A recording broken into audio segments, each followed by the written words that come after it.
चिंता न करें, यीशु चमत्कार करता है। पड़ोसी को हाथ मिला के बोले, यीशु चमत्कार करने वाला परमेश्वर है। यीशु चमत्कार करता है। जब आप विश्वास करेंगे और भरोसा रखेंगे तो वो आज आपके लिए बड़ा चमत्कार करेगा। बोलिए, यीशु मेरे लिए बड़ा चमत्कार करेगा। हालेलुया। जब आप ऐसा विश्वास कर रहे हैं तो आज आपके लिए होने के लिए जा रहा है, आज आपके लिए चमत्कार होने के लिए जा रहा है। ऊंची आवाज में कहे आमीन, हालेलुया। क्योंकि खुदावन की उपस्थिति आज आपके जीवन को, आपके कंडीशन को, आपकी स्थिति को बदल देगा और आपके जीवन में एक बड़ा सुधार को लाएगा। तो मेरे प्रियो, आज का जो परमेश्वर आपको मन्ना देना चाहता है, आज का जो परमेश्वर आपको ताजा मन्ना देना चाह रहा है, वो हम पढ़ेंगे लूका रचित शुभ समाचार और उसके 7वें अध्याय और 36वें पद से पढ़ेंगे। हमारे साथ आप बाइबल खोलें। लूका रचित शुभ समाचार 7वां अध्याय और 36 पद से हम पढ़ेंगे आपके लिए, और आप हमारे साथ इस पद को दोहराइए। हमारे साथ भी इस पद को आप पढ़िए। फिर किसी फरीसी ने उससे विनती की कि वह उसके साथ भोजन करे। अतः वह उस फरीसी के घर में जाकर भोजन करने बैठा। उस नगर की एक पापिनी स्त्री यह जानकर कि वह फरीसी के घर में भोजन करने बैठा है, संगमरमर के पात्र में इत्र लाई। 38वीं आयत। और उसके पांव के पास पीछे खड़ी होकर रोती हुई उसके पांव को आंसुओं से भिगोने और अपने सिर के बालों से पोंछने लगी और उसके पांव बार बार चूमकर उन पर इत्र मला।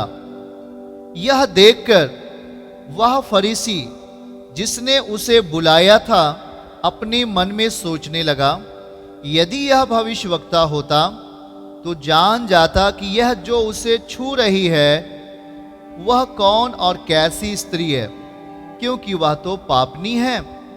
40वां आयत को पढ़ेंगे। यीशु ने उसे उसके उत्तर में कहा, हे सामोन, मुझे तुझसे कुछ कहना है। वह बोला, हे गुरु कह। 41वीं आयत पढ़ेंगे। किसी महाजन के 2 देनदार थे, एक 500, दूसरा 50 दिनार का देनदार था।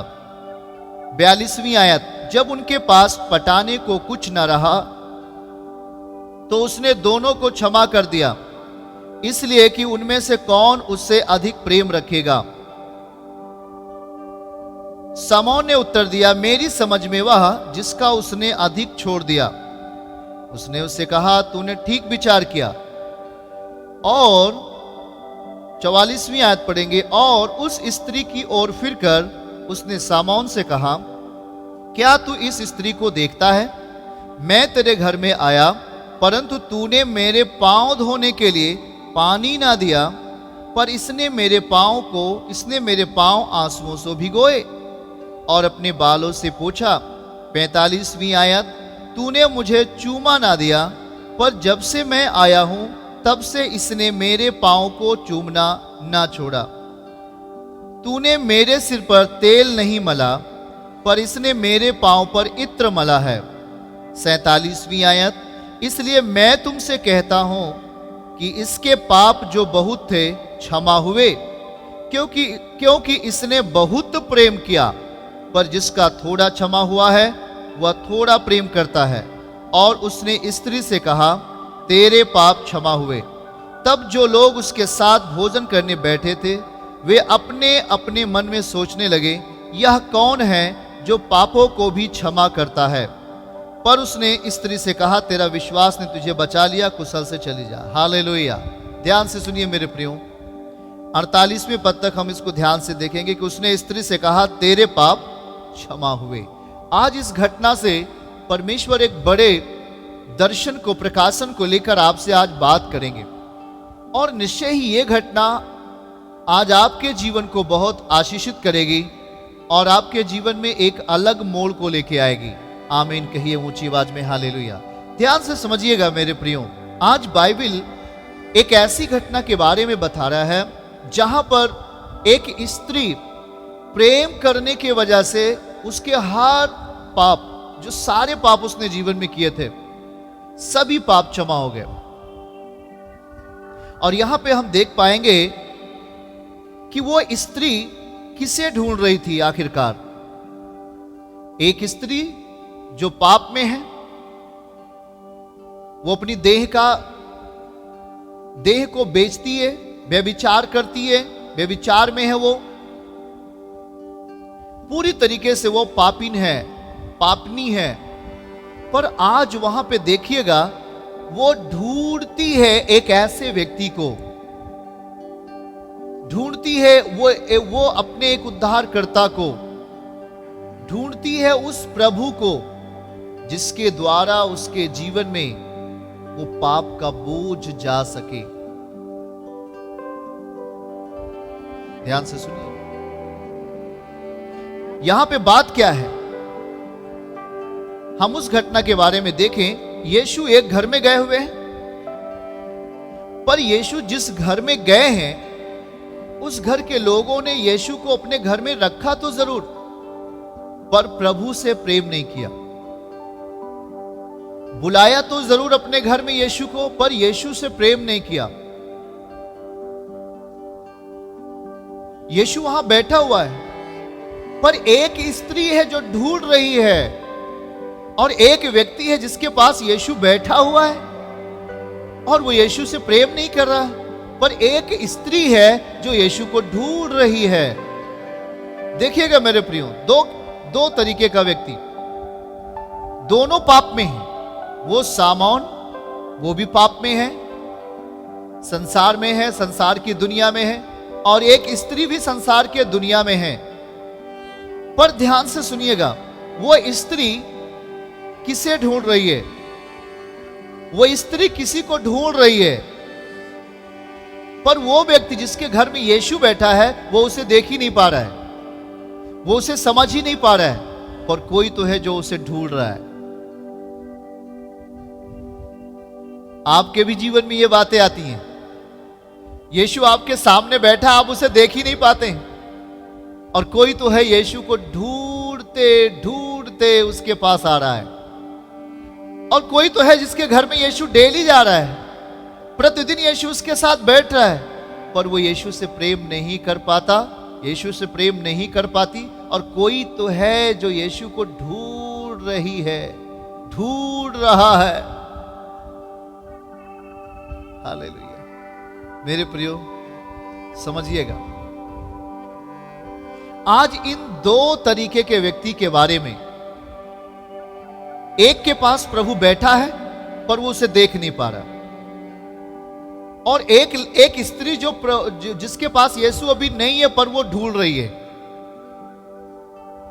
इन दोनों में किसके जीवन में परमेश्वर की आशीष जाने वाली है, और खुदा किसके जीवन में बड़ा काम करने वाले हैं, और कैसे, इस बात को हमें आज ध्यान देने की जरूरत है। पड़ोसी को हाथ मिला के बोलो, सोना नहीं जागते रहना है। हालेलुया। बोलिए, सोना नहीं जागते रहना है। हालेलुया। मेरे प्रियो, एक स्त्री है जो ढूंढ रही है, ढूंढने के साथ उसके पास कुछ तो ऐसी चीजें हैं जिसे वो अर्पित करना चाहती है, और वो लेकर ढूंढ रही है। पर एक व्यक्ति के घर में प्रभु गए हुए हैं, पर उसकी आंखें बंद हैं, वो पहचान ही नहीं पा रहा कि ये कौन है। ध्यान से सुने, परमेश्वर क्या चीज वहां पर दिखाना चाह रहे हैं, प्रभु क्या चीज वहां बताना चाह रहे हैं। एक स्त्री जो बहुत ही प्यासी है अभी प्रभु के लिए, और वो प्रभु को ढूंढ रही है कुछ चीजों को लेकर के, और वो खाली हाथ नहीं जाना चाहती अपने प्रभु के पास। वो परमेश्वर के पास खाली हाथ नहीं जाना चाहती, वो कुछ तो चीज लेकर के प्रभु को ढूंढ रही है। इसका मतलब वो कुछ प्रभु को देना चाहती है, कुछ प्रभु को अर्पित करना चाहती है, और उसके अंदर प्रभु के प्रति प्रेम जाग उठा है। वो प्रभु से अब प्रेम करने लगी है, इसलिए वो प्रभु को ढूंढ रही है। और जब वो प्रेम प्रभु से करने लगी है, तो वो प्रेम के साथ वो प्रभु के पास जब आती है तो खाली हाथ नहीं आती है। जरा ध्यान से समझिएगा, प्रेम कभी खाली नहीं होता है। प्रेम जब कोई व्यक्ति करता है तो उसका कार्य होता है प्रेम करना। प्रेम का एक प्रगटीकरण होता है, प्रेम का एक अस्तित्व होता है। जहां पर प्रेम होता है वहां पर उसके प्रति कुछ तो कार्य करना पड़ता है, कुछ हम काम करते हैं वहां पर उस प्रेम के वास्ते, उस प्रेम को लेकर, तब वहां पे फल हमारे पास आता है। और किसी के पास तो परमेश्वर बैठा हुआ है, किसी के पास यीशु बैठा है, पर वो व्यक्ति प्रभु को नहीं पहचान पा रहा है, वो व्यक्ति प्रभु को जान ही नहीं पा रहा है। क्यों? उसके पास प्रेम नहीं है, इसलिए वो खाली है। वो प्रभु के पास छूछे हाथ बैठा हुआ है। पर कोई तो स्त्री है जो यीशु को ढूंढ रही है, पर उसके पास कुछ तो चीज है जो वो प्रभु को देना चाहती है। ध्यान से सुनना, ध्यान से सुनना मेरे भाई और बहन।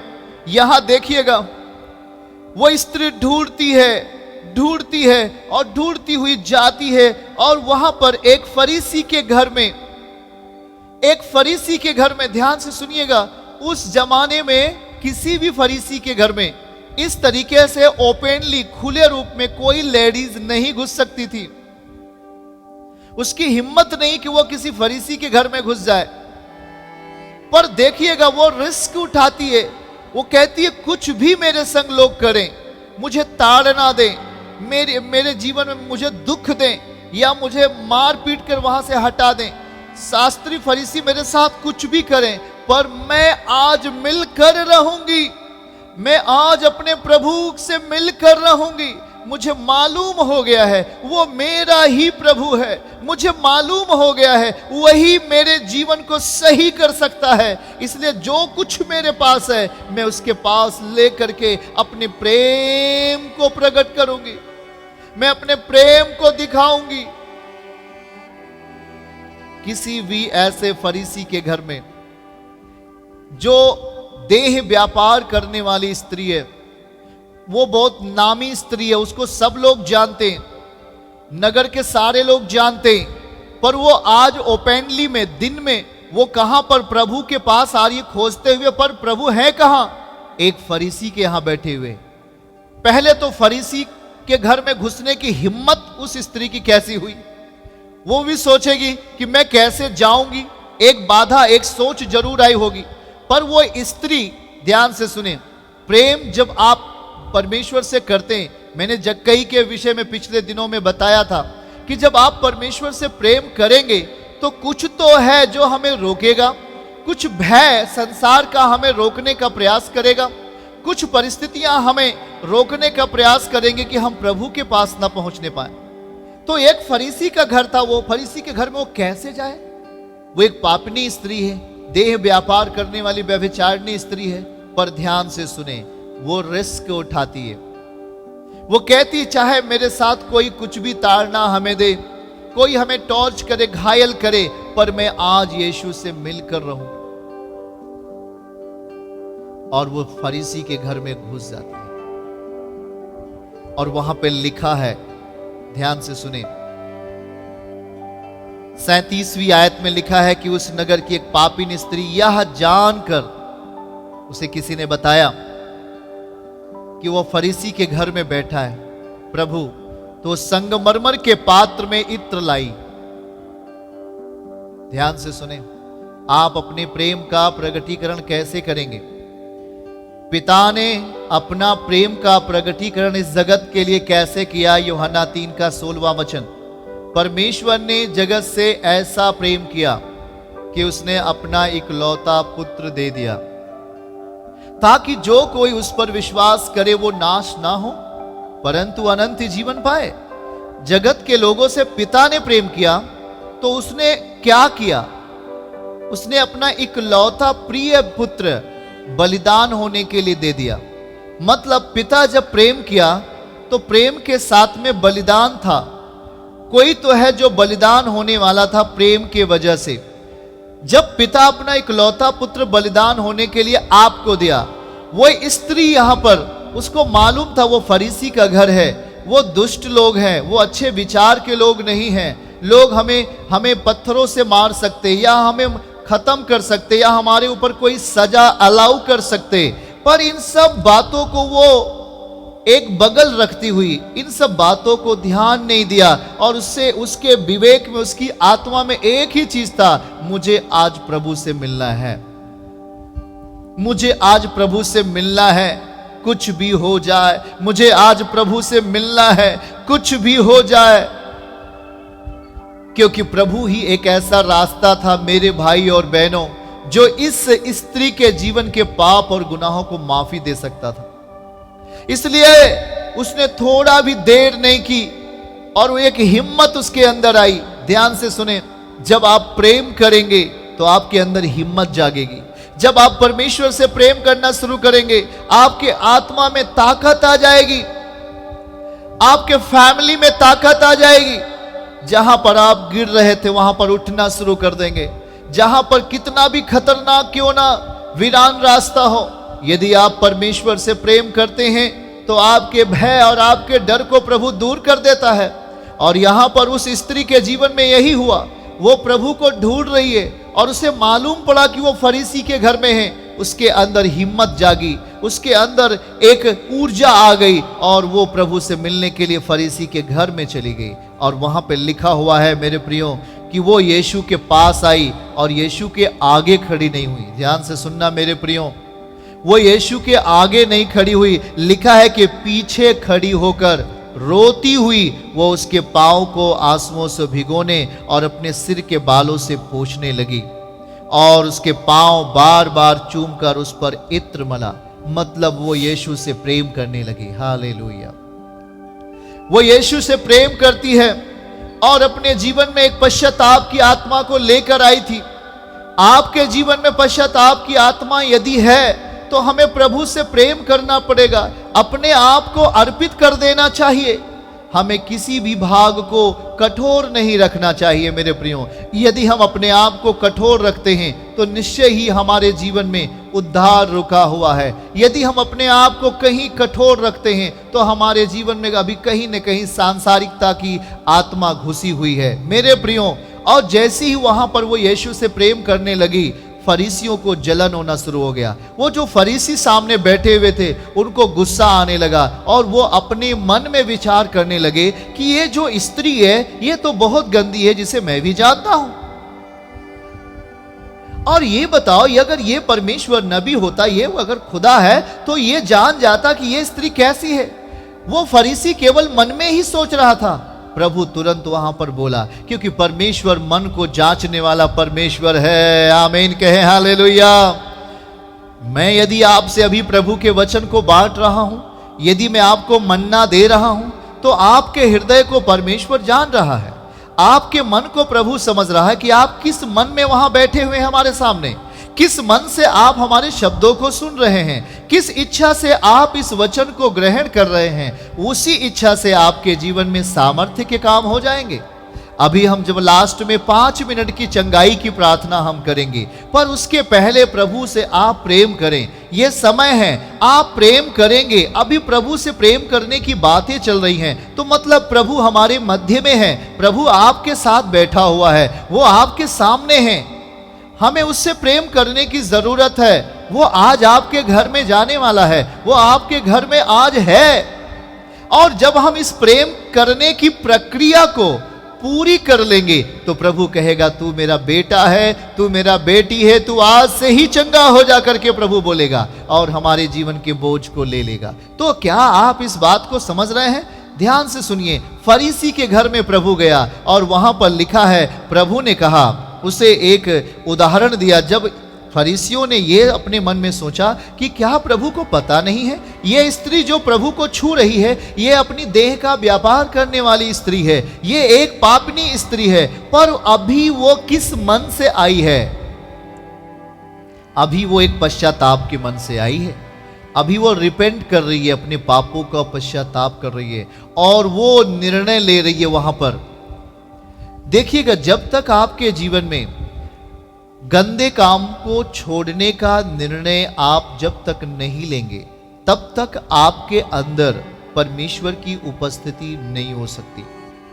जब आप अपने अंदर पापों को छोड़ने का निर्णय लेते, हर गंदे कामों को छोड़ने का निर्णय लेते, तब आपके जीवन में परमेश्वर की उपस्थिति दिखाई देने लगती है। आमेन।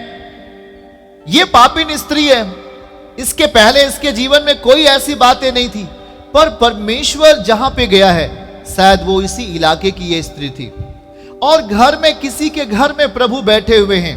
ध्यान से सुने, परमेश्वर तो चमत्कार कर सकते हैं। वो आपको भी देख रहे हैं आप कैसे हैं, वो आपके विचारों को भी जान रहे हैं कि आप कैसे विचार से प्रभु के सामने बैठे हुए हैं, आप किस मन से प्रभु के वचन को सुन रहे हैं, आप किस इच्छा से परमेश्वर के साथ बैठे हुए हैं। वो आपकी इच्छा को, आपके मनों को जांच लेते हैं, और वो जान जाते हैं, क्योंकि वो चमत्कार करने वाले यीशु हैं। वो आपके जीवन के हर भाग को चंगा कर सकते हैं, वो आपकी परिस्थिति को पूरी तरह बदल सकते हैं। पर आप क्या हैं, आप किस अवस्था में प्रभु के साथ बैठे हैं? क्या आप अपने पड़ोसी से बातें करते हुए वचन पर चर्चा कर रहे हैं इस समय? नहीं। क्या आप कलीसिया में शांत होकर के प्रभु का सम्मान करते हुए क्या आप उसके वचन को सुन रहे हैं?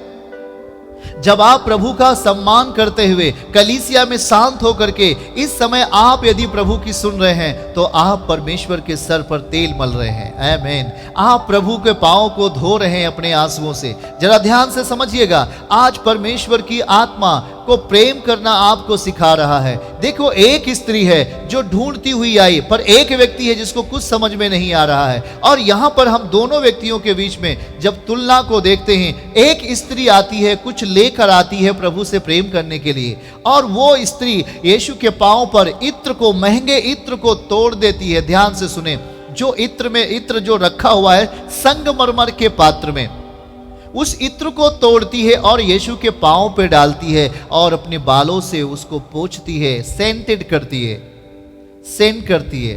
देखिएगा मेरे प्रियो, अब जब फरीसियों ने ये देखा, ये स्त्री, ये तो पापिन स्त्री है, ये क्या कर रही है पांव, अरे ये तो प्रभु के पांव को छू रही है। क्या प्रभु को मालूम नहीं ये अपनी देह का व्यापार करने वाली स्त्री है, ये एक व्यभिचार करने वाली व्यभिचारिणी है? क्या परमेश्वर को, क्या यीशु को पता नहीं? प्रभु मुस्कुराया, प्रभु को मालूम हो गया। उसने कहा, हे सामौन, एकदम हो क्या बोल रहा है मेरा प्रभु? उसने कहा, हे सामौन, मुझे तुझसे कुछ कहना है। जैसे ही ये बात सोचा, प्रभु ने क्या कहा? हे सामौन, मुझे तुझसे कुछ कहना है।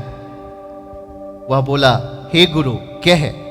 किसी महाजन के 2 देनदार थे, एक 500, दूसरा 50 दिनार का देनदार था। ध्यान से सुनिए, एक 500 और दूसरा 50 दिनार का देनदार था। जब उनके पास पटाने को कुछ न रहा, तो उसने दोनों को क्षमा कर दिया। इसलिए उनमें से कौन उससे अधिक प्रेम रखेगा?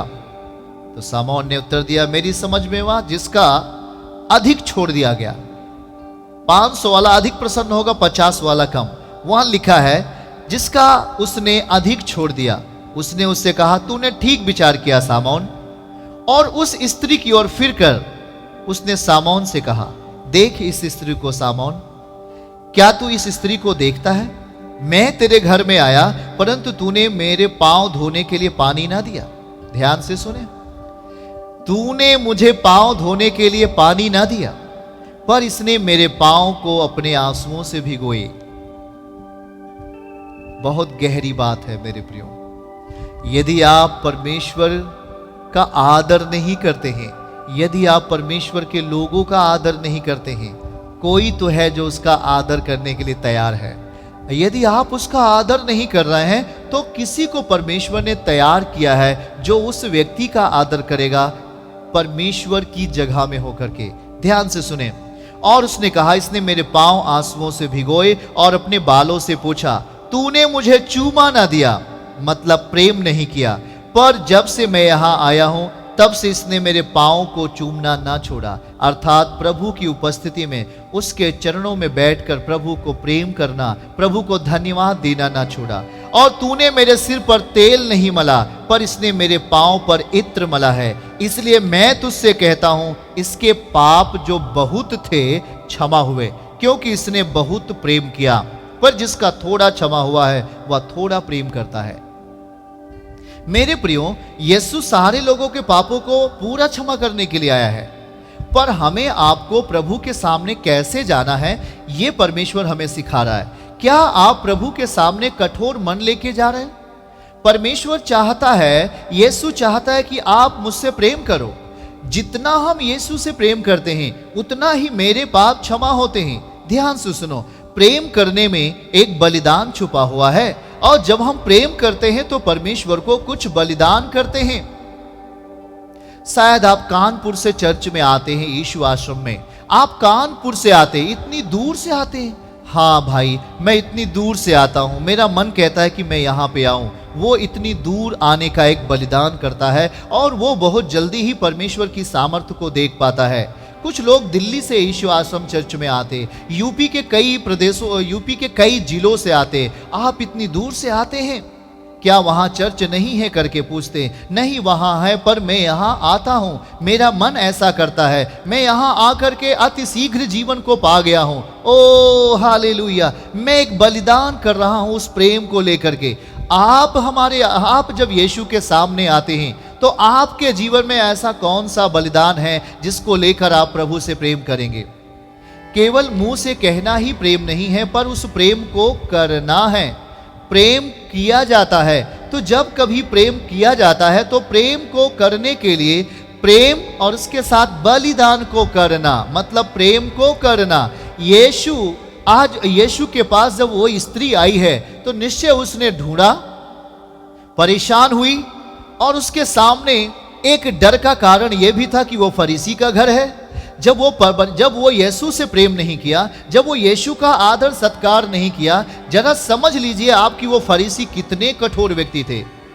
यीशु तो उन्हीं के सामने, उस स्त्री के सामने यीशु उन फरीसियों से कहता है, देख सामौन, तू देख इस स्त्री को, मैं तेरे घर आया, तूने मुझे पानी तक नहीं दिया, मेरे पांव को धोने के लिए पानी नहीं दिया, मेरे सर पर तेल नहीं मला, तूने मुझसे प्रेम नहीं किया। तू किस बात की आशा करता है?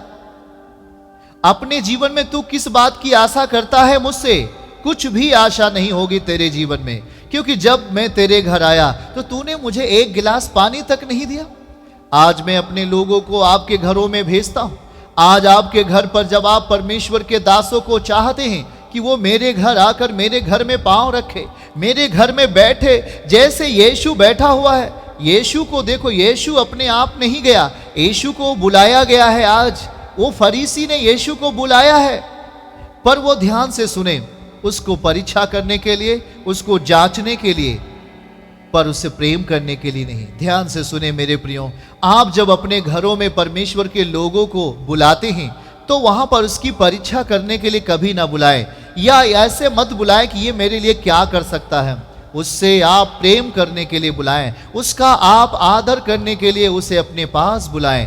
जब आप उसका आदर करते हैं, ध्यान से सुने, तो वो आपकी जिंदगी में, वो आप जो भी कुछ बलिदान करने के लिए जा रहे हैं परमेश्वर के सामने, देखिएगा हम अचानक देखते हैं आज के 4000 लगभग साल पहले, 4500 साल पहले अब्राहम के जीवन में, और अब्राहम बहुत ही धूप था, तेजी से, और देखता जैसे वो अपने तंबू से बाहर आता है, 3 व्यक्ति उसके सामने खड़े थे। वो बड़े ध्यान से देखा, ये कौन व्यक्ति है जो मेरे सामने खड़े?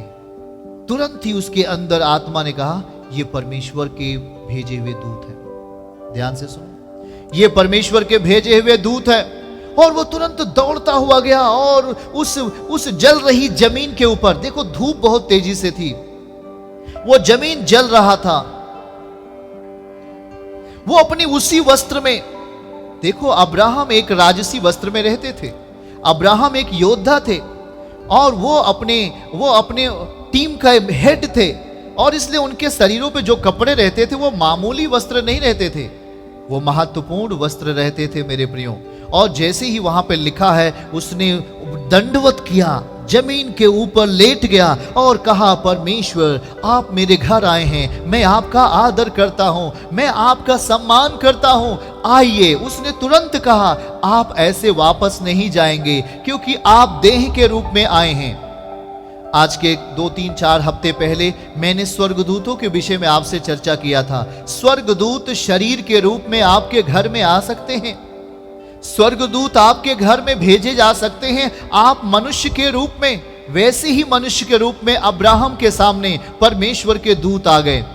ध्यान से सुनो, मेरे पास जब कोई आता है और कहता है, भैया मैं आपको बुलाना चाहता हूं, क्या आप मेरे घर प्रार्थना के वास्ते आ सकते हैं?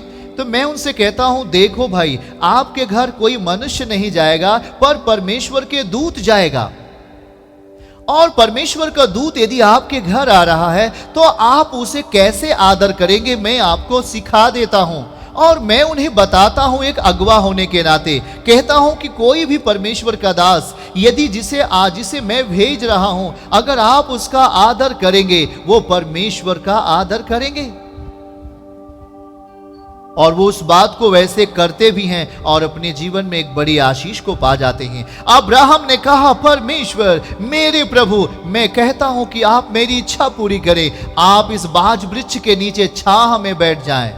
ध्यान से सुनो, जब कभी भी परमेश्वर का दास आपके घर में जाता है तो आपके पास यदि अच्छी चारपाई है तो उसे एक अच्छी चारपाई पे बैठाओ, टूटी चारपाई पे मत बैठाओ। आपके पास नहीं है, जो है उस पर बैठाओ। यदि आपके पास अच्छी चारपाई है, आपके पास अच्छा बेड है, आपके पास सुंदर सा घर है जिसमें हमें उनको ले जाना चाहिए। और अब्राहम ने क्या किया, बाज वृक्ष के नीचे छांव थी, वहां पर एक छांव थी और उस छांव में परमेश्वर अपने प्रभु, अब्राहम अपने प्रभु का वहां बैठा दिया। देखो, वो धूप में नहीं बैठाया, तंबू में उसके जलन हो रहा था, क्योंकि धूप बहुत तेजी से थी, उसके तंबू में बहुत गर्मी थी। ध्यान से सुने, वो अपने तंबू के अंदर नहीं लेके गया। जरा ध्यान से सुने मेरे प्रियो, क्योंकि वो तंबू गर्मी की वजह से बहुत जल रहा था। अब्राहम को मालूम था कि तंबू में बहुत जलन होती है, इसलिए हम अपने प्रभु को इस बाज वृक्ष के नीचे ठंडे स्थान पर बैठाएंगे।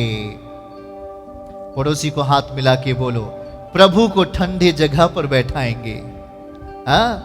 और इस बात को आप जानते हो, उत्पत्ति की घटना में परमेश्वर आदम से कब मिलता था? लिखा है ठंडे माहौल में मिलता था। आज वही अब्राहम ने भी फॉलो किया। अब्राहम अपने घर में तंबू में लेके जा सकता था, पर तंबू में गर्मी की वजह से बहुत जलन थी। उसने सोचा, मेरे प्रभु को तंबू में ले जाना ठीक नहीं, क्योंकि मुझे बहुत जब गर्मी लगती है, वहां तपन हो रही है, इसलिए मैं अपने प्रभु को बाज वृक्ष के एक ठंडे स्थान पर बैठाऊंगा। जैसे वो ठंडे स्थान पे बैठाता है, परमेश्वर सोचता है, ये मेरा पुत्र है, क्योंकि इसके हृदय में मेरे प्रति अथाह प्रेम है। कभी धूप कभी छांव ऐसे स्थान पे नहीं बैठा है। लिखा है बाज वृक्ष के नीचे, जहां पर बहुत ठंडा था, वहां पर बैठा दिया और कहा, मेरे प्रभु आप ऐसे नहीं जाएंगे मेरे घर से, आप कुछ भोजन कर कर अपने प्राणों को तृप्त करके मेरे घर से यहां से आप जाएं। उसने कहा, जल्दी कर। और वो अब्राहम अपनी पत्नी को कहता है कि हे सारा, तू जल्दी से अच्छा खाना बना।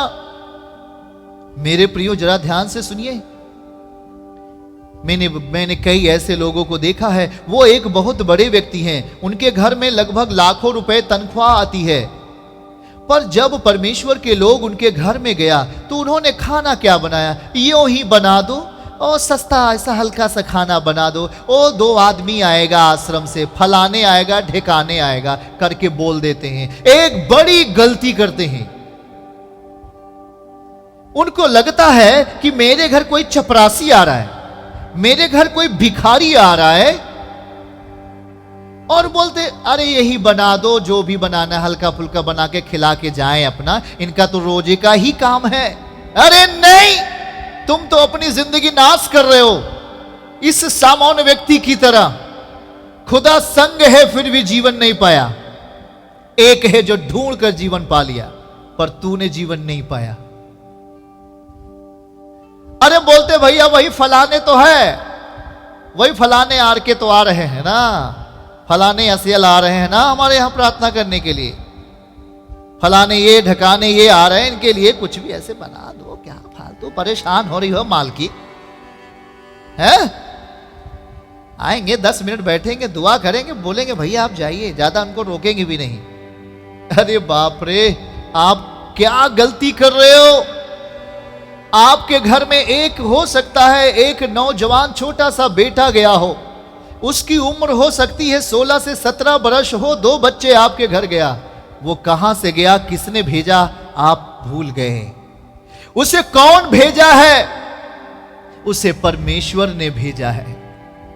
अगर उस परमेश्वर के भेजे हुए का प्रभु क्या कहता है, मैं एक पद आपके लिए पढ़ दूंगा आज, मत्ती रचित शुभ समाचार और उसका 10वां अध्याय और 42वीं आयत। मेरे साथ आप खोल के पढ़िए, मत्ती रचित शुभ समाचार 10वां अध्याय और 42वीं आयत को मैं पढ़ूंगा आपके लिए। बाइबल वहां क्या कह रही है, जरा ध्यान से सुनिए। हाँ, पड़ोसी को हाथ मिला के बोले, क्या आप जाग रहे हैं?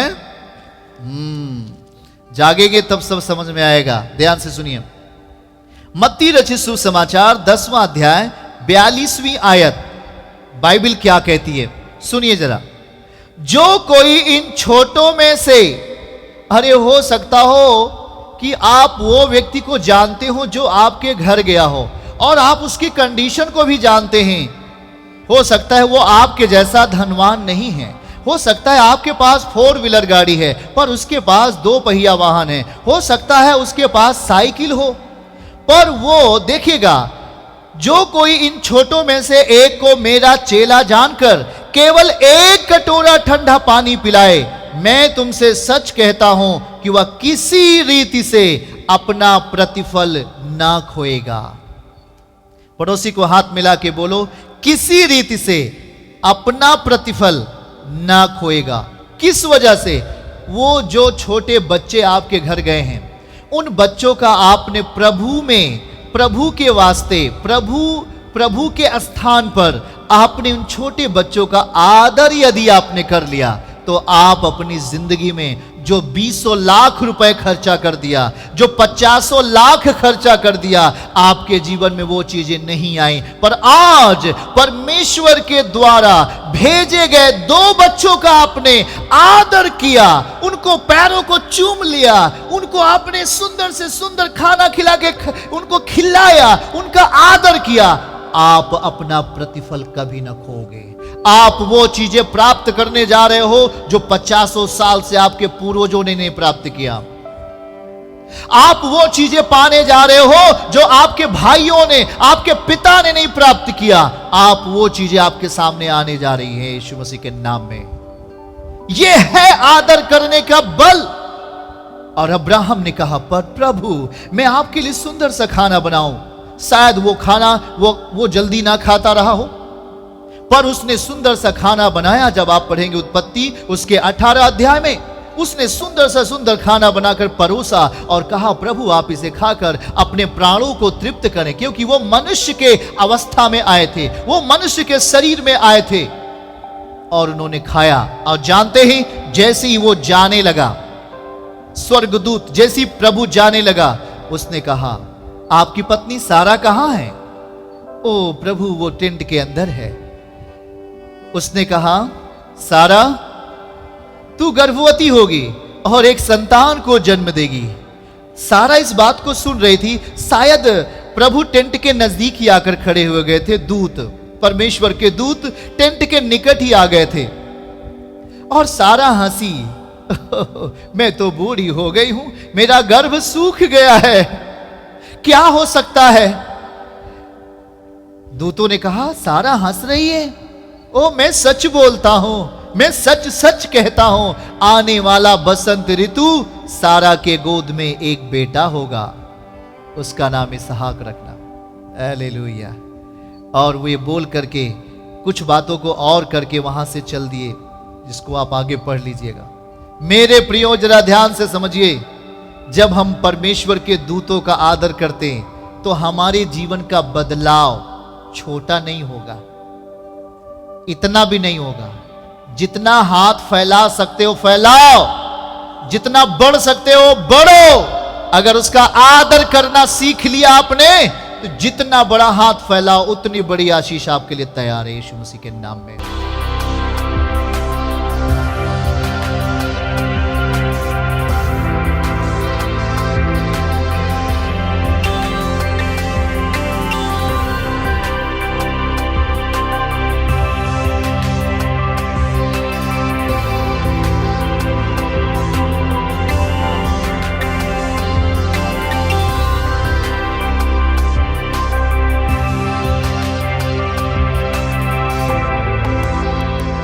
यीशु आश्रम मिनिस्ट्रीज की हर लेटेस्ट अपडेट को पाने के लिए हमारे YouTube चैनल को सब्सक्राइब करें और नोटिफिकेशन पाने के लिए बेल आइकन को जरूर दबाएं।